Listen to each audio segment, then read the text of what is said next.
On a night in the autumn of 1956, a man named Terence Martin was attacked in the East End of London so severely that he did not walk away from the encounter. He was carried away from it. By the time an ambulance reached him, the injuries were serious enough that a doctor treating him that night would later describe them, in evidence given to a court, in terms that left very little room for interpretation about how much force had been used and by whom. The man responsible was Ronnie Kray. Picture the scene as the people who were there that night later described it, in fragments, over the years that followed. A narrow East End street, poorly lit. The kind of corner where an argument could start and finish before anyone passing on the main road even noticed it had happened. Cold air. The particular quiet of a residential street after the pubs have emptied. And then, without much warning, violence of a different order to the sort the East End had grown almost accustomed to watching the twins hand out. Not a beating delivered as a demonstration, calculated and stopped once its point had been made, but something that did not stop when it should have. This was not the first time Ronnie had put a man in hospital. It was not the 10th time. By 1956, as we have already seen, violence delivered by Ronnie Kray had become something closer to routine than exception, a tool he reached for with growing frequency and diminishing provocation. What made the attack on Terence Martin different was not its brutality. It was what happened afterwards. Because for 2 years, the Kray twins had operated inside a kind of protective bubble that most criminals in the East End could only dream of. Witnesses did not testify. Victims did not press charges that were ever likely to stick. The Metropolitan Police, chronically under-resourced and facing a community that trusted them less with each passing year, had rarely been able to build a case against either twin that could actually survive a courtroom. Ronnie had walked away from confrontation after confrontation with nothing worse than a police caution, if that. That protection had never been a legal shield. It had never rested on anything written down, or on any formal understanding between the twins and the authorities.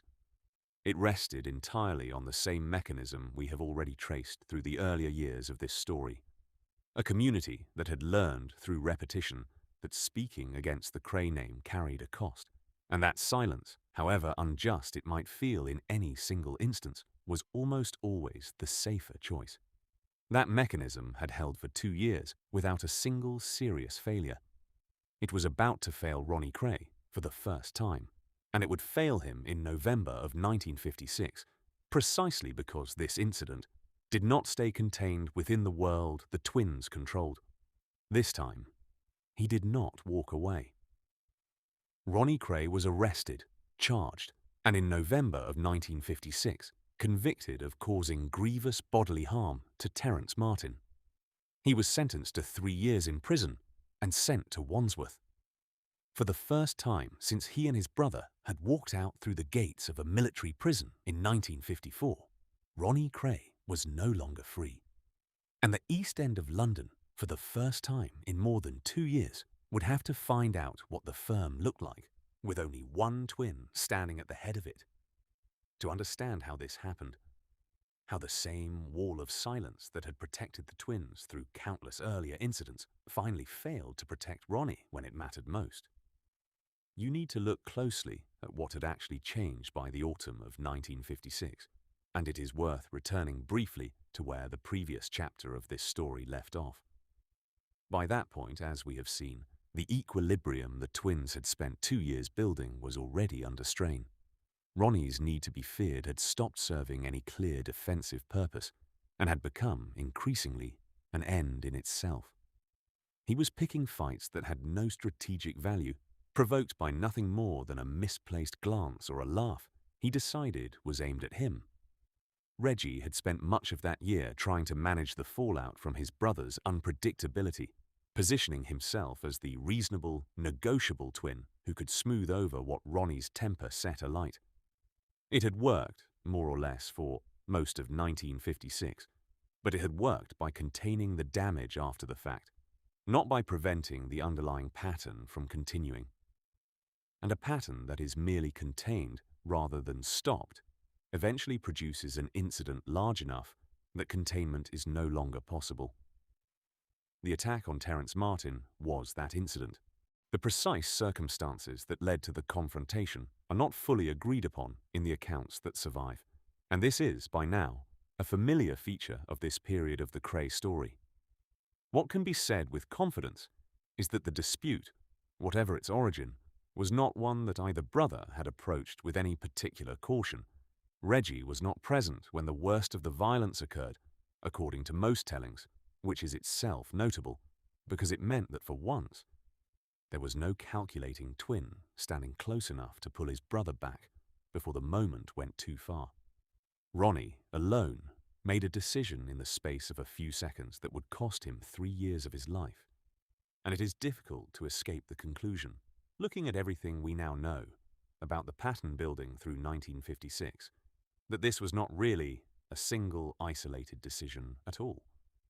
It was the logical endpoint of a year spent treating violence as something to be performed rather than something to be weighed. What made the case different from everything that had come before it was not only the severity of Martin's injuries, though those were serious enough on their own to make the matter difficult to simply smooth away. It was the quality of the evidence the police were, for once, actually able to assemble. Whether this was because the attack had taken place somewhere less easily controlled than the twins' usual territory, or because Martin himself, once his injuries had stabilized, proved willing to give a statement that he did not later withdraw, or because the sheer scale of the violence made the case too serious for the Metropolitan Police to treat with their usual East End caution, the record does not settle this question definitively. What it does make clear is that for the first time, the machinery that had protected Ronnie Kray through years of smaller incidents simply did not engage the way it always had before. The witnesses, this time, were not East End regulars weighing loyalty against fear in a pub they might have to drink in again next week. The case reached a courtroom, and it reached it with evidence solid enough that even Ronnie's reputation, and whatever pressure might have been quietly applied on his behalf, could not make it disappear. The trial itself, in November of 1956, was a considerably smaller and quieter affair than the spectacle the Old Bailey trial of 1969 would eventually become. There was no packed public gallery, no press pack camped outside. Ronnie Kray, at 22 years old, was simply one more young East End man facing a serious charge of violence, and the court treated the case accordingly. Reggie was present for at least part of the proceedings, by most accounts sitting quietly and offering nothing that could be construed as interference, a discipline that suggests he understood, better than his brother did in this moment, that the twins' reputation for closing ranks against outside interference would do Ronnie no favors in front of a judge already weighing the seriousness of the injuries described in evidence. The verdict, when it came, surprised almost nobody who had followed the case closely. Ronnie Kray was found guilty of grievous bodily harm. What may have surprised some in the East End, accustomed by now to watching the twins move through legal trouble largely unscathed, was the sentence that followed. 3 years. Not a fine, not a suspended sentence, not the kind of lenient outcome that a well-placed word or a frightened witness's convenient forgetfulness might once have secured. 3 years, to be served at Wandsworth Prison, one of the largest and grimmest institutions in the London prison system. News of the sentence reached Bethnal Green within hours, carried along the same informal channels that had once carried word of the twins' victories over their rivals.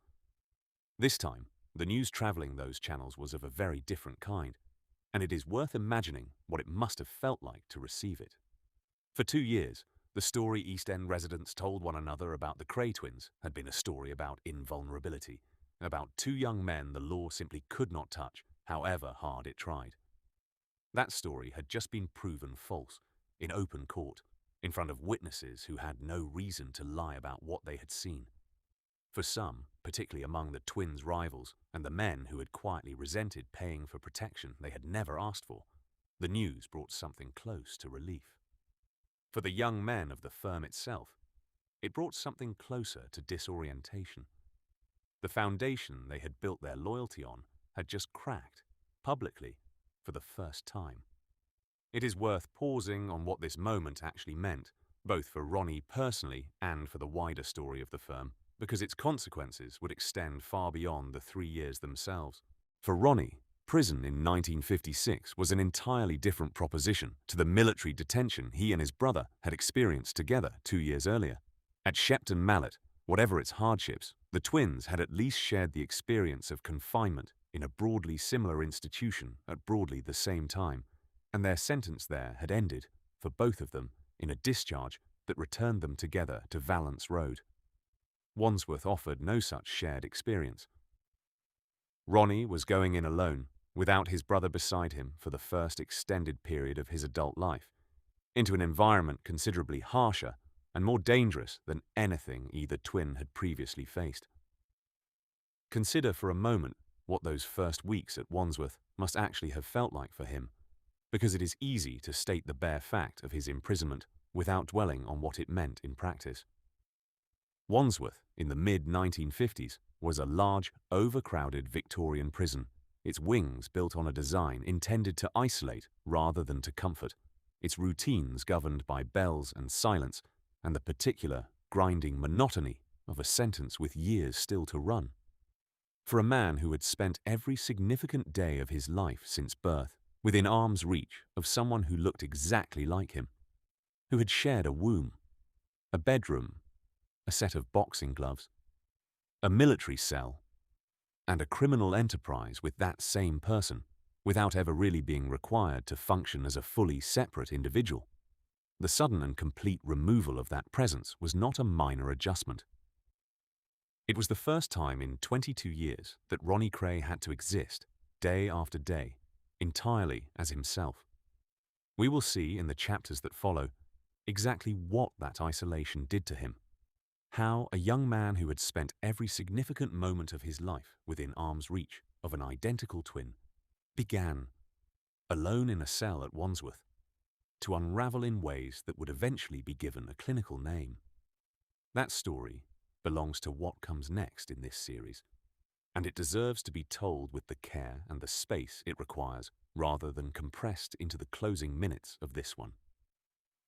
What belongs here, in this chapter, is the other half of the story, the half that unfolded not inside Wandsworth's walls but back in Bethnal Green, where Reggie Kray now had to work out, for the first time since the Regal's doors opened in 1954, and what it actually meant to run the firm as one man rather than two. This was not a role Reggie had ever been forced to occupy before, and it is worth being clear about why that mattered so much. Everything the twins had built over the previous 2 years had been built on the particular, almost mechanical combination of their two temperaments working together. Ronnie's unpredictable capacity for violence providing the raw material of fear, Reggie's calculation and restraint shaping that fear into something sustainable, negotiable, and profitable. Remove one half of that machine, and the other half does not simply continue operating at half capacity. It has to become, almost overnight, something entirely different. The East End watched this transition closely, and not entirely with sympathy. There were men among the twins' rivals, and men among the wider circle of the firm's own associates, who understood immediately what Ronnie's imprisonment represented. An opportunity, however narrow, to test whether Reggie Kray alone carried the same weight that Ronnie and Reggie Kray together had carried. A single twin, however capable, is not the same proposition as two identical brothers who might, for all anyone outside the firm truly knew, be substituted for one another at a moment's notice. That particular uncertainty, the one that had made the twins' reputation so uniquely difficult to challenge, had depended entirely on both of them being present and available. With Ronnie behind bars, that uncertainty vanished, at least for the length of his sentence, and Reggie now had to find some other foundation to stand on. How he did that, the choices he made in the following months, the pressure he came under, and the price the firm nearly paid for Ronnie's absence, is where this story goes next. What can be said here, at the close of this chapter, is only this.